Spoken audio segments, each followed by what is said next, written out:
hallways. Are the judges ready? Our first speaker is Annalee Whittee of the Eastern Hancock FFA chapter from the state of Indiana. Annalee's topic is agriscience and technology, with the question, does agriscience and technology used to create hybrid and or improved variety of produce decrease quality and nutritional value? Let's give her a round of applause.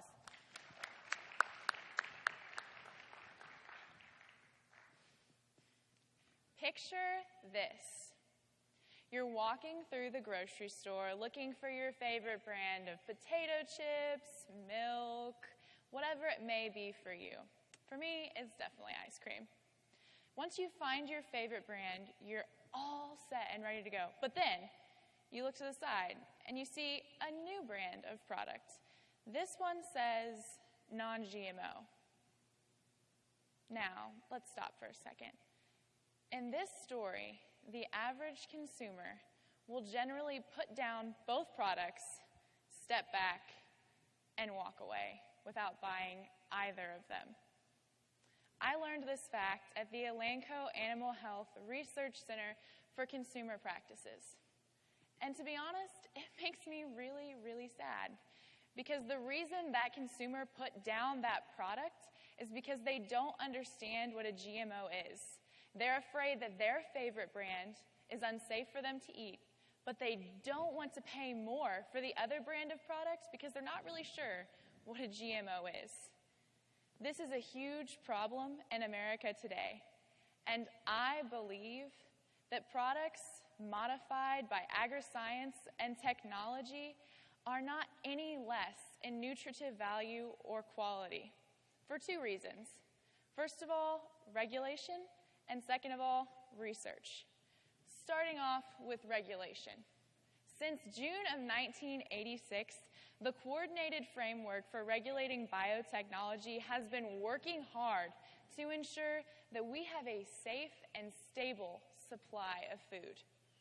If an agriscience research company comes up with a new trait that they would like to introduce into our food, they have to go through the Coordinated Framework, which includes the USDA, which is the United States Department of Agriculture, the FDA, which is the Food and Drug Administration, and the EPA, the Environmental Protection Agency.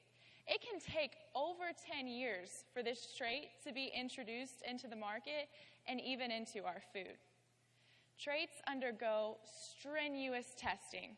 Our food is safe, and I believe in our system and the people who work for these administrations to ensure that we're getting nutritious and quality food. Second of all, research.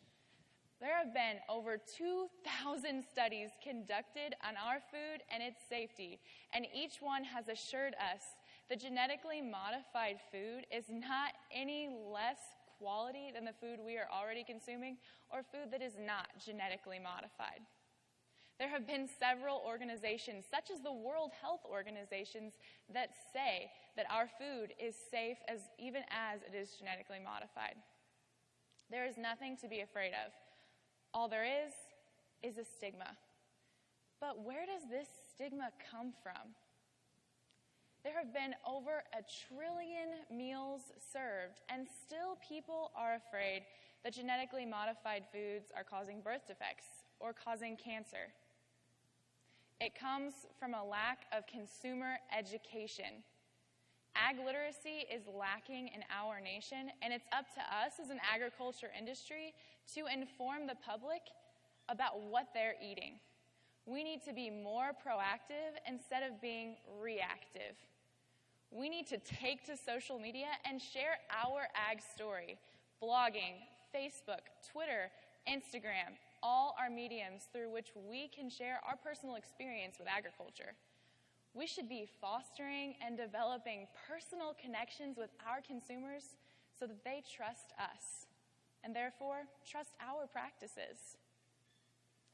Food choice is certainly something that's very important in our country. It's very important to people all over the world. Food is an integral part of our lives, and there are several ethical and religious reasons for which people choose their food. And I would never want to take that away from anyone. But the next time you go to the grocery store, When you see those two products sitting side by side, which one will you choose? Thank you.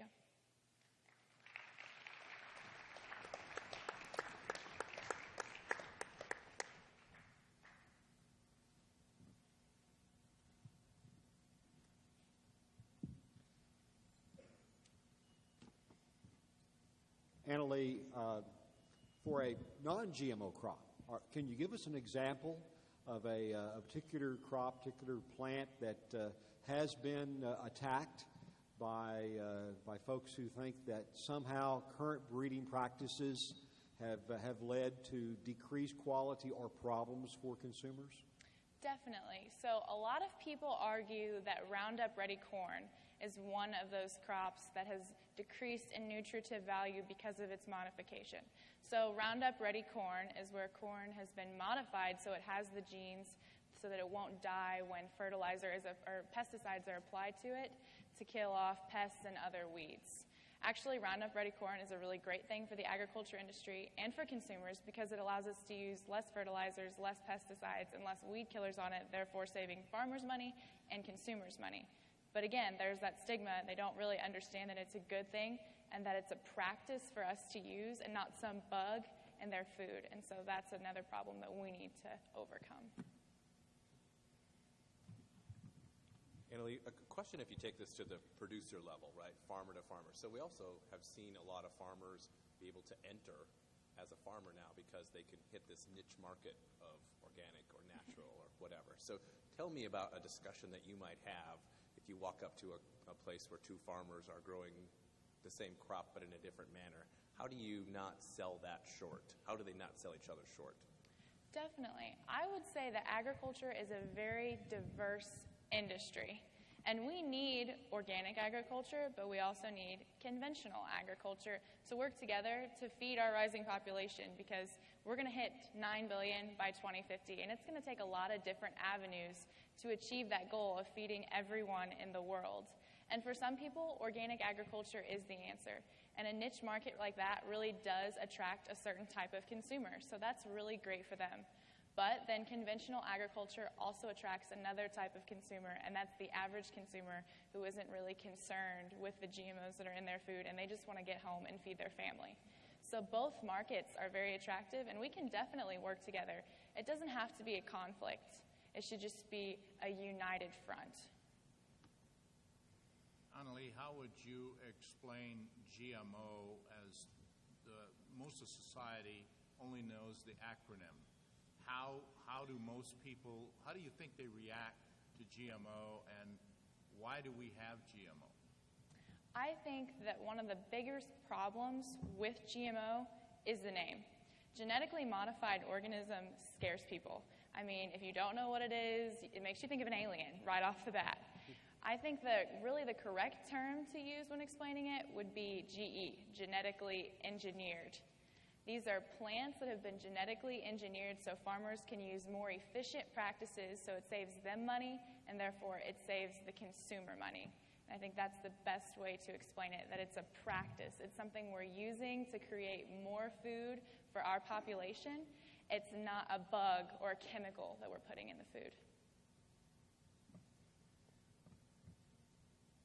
Tell me about some specific tactics. You were talking about when you're in the grocery store and you have the two types of ice creams. Mm-hmm. What are specific tactics you would do working with the American public to get them to understand GMOs? Definitely. Well, something really cool that I saw when I was researching was a blog, and it was called the Illinois Farm Field Moms blog.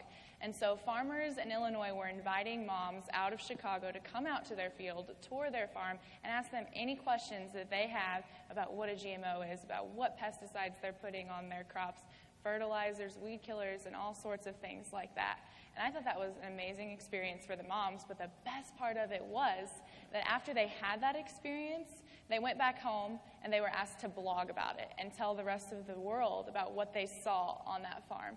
And I think engaging consumers like that on a personal level and then having them go back and share their story on social media is even more credible because people are going to see they don't really have a vested interest in that farm, so they're going to be more likely to trust them. twice now you've mentioned social media. Do you think that's going to be a job of younger people like you or all farmers across the board? I think as agriculturalists, it's everyone's job. Obviously, my generation is very geared towards social media. It's kind of our thing. We're known as the Facebook generation. So I believe it's definitely our job, especially, to go out there and share our ag story. Thank you.